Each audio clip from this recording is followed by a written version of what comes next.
इस वक्त हमारे साथ बातचीत के लिए मौजूद है रामपुर से बीजेपी सांसद घनश्याम सिंह लोधी जी। सर, अगर बात करें तो प्रत्याशी घोषित हो चुके हैं रामपुर में भी, मैनपुरी में भी, खतौली में भी। लग रहा है कि रामपुर में इस बार आप लोग जीतेंगे। देखिए, हमारे जो पार्टी ने जो प्रत्याशी जो घोषित किया है ना, स्वागत योग्य है और मैं समझता हूँ अच्छा कार्यकर्ता है, अच्छी पार्टी का नेता है। क्योंकि जो लड़ाई आज तक लड़ी है ना, आजम खां को इतना जो शिकस्त दी है वो मेरे ख्याल से हमारे जो आकाश सक्सेना उन्होंने दी है और उसी का रिजल्ट है कि आज पार्टी को उन्हें प्रत्याशी बनाया है।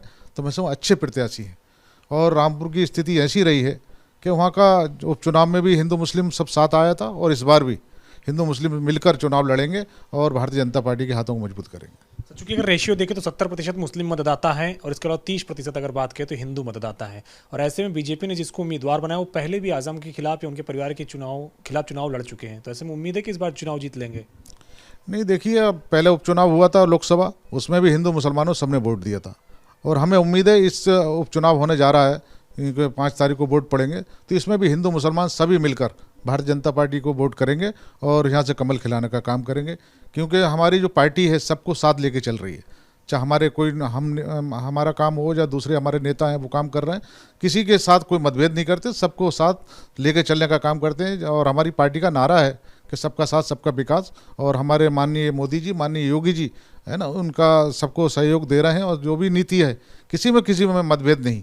तो लेकिन जब मतभेद हमारे काम में नहीं तो है ना, हमारे जो वोटर उनमें मतभेद नहीं होना चाहिए। लग रहा है कि आकाश सक्सेना इस बार चुनाव जीत लेंगे, जो इतने वर्षों में नहीं जीत पाई है बीजेपी वहाँ से सीट। जब से अगर बात करें आजम खान चुनाव लड़ रहा है तो इस बार आकाश सक्सेना शिकस्त दे देंगे।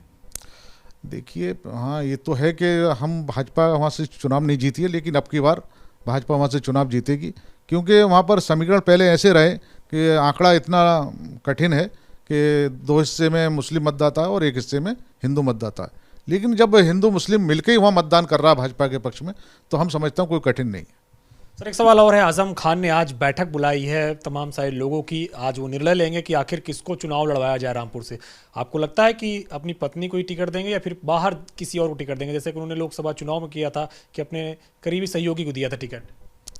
देखिए, वहाँ पर जो रामपुर का मतलब रामपुर है, शहर के वो रहने वाले हैं और मैं समझता हूँ जो पहले भी लोकसभा जो चुनाव भले ही दूसरे को लड़ाया, लेकिन खुद लड़े थे। वो घर घर जाके वोट मांगे, घर घर जाके लोगों से प्रचार किया और अब भी मेरे ख्याल से कोई भी उनके घर से अगर नहीं भी लड़ता है तो मैं समझता हूँ खुद ही चुनाव लड़ेंगे वो।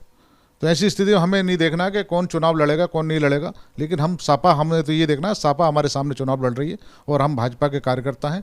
एक कार्यकर्ता भाजपा के पक्ष में मतदान कराने की कोशिश करेगा और इस चुनाव हम जीतेंगे।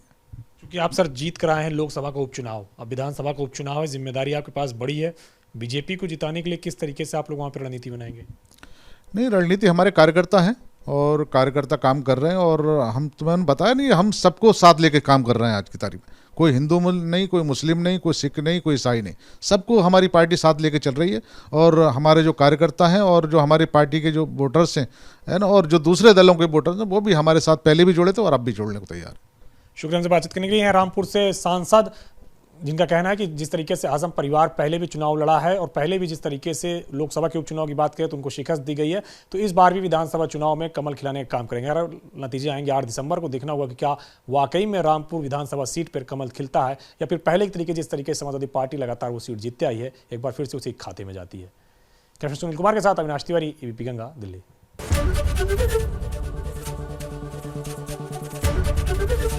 एबीपी गंगा, खबर आपकी, जुबान आपकी।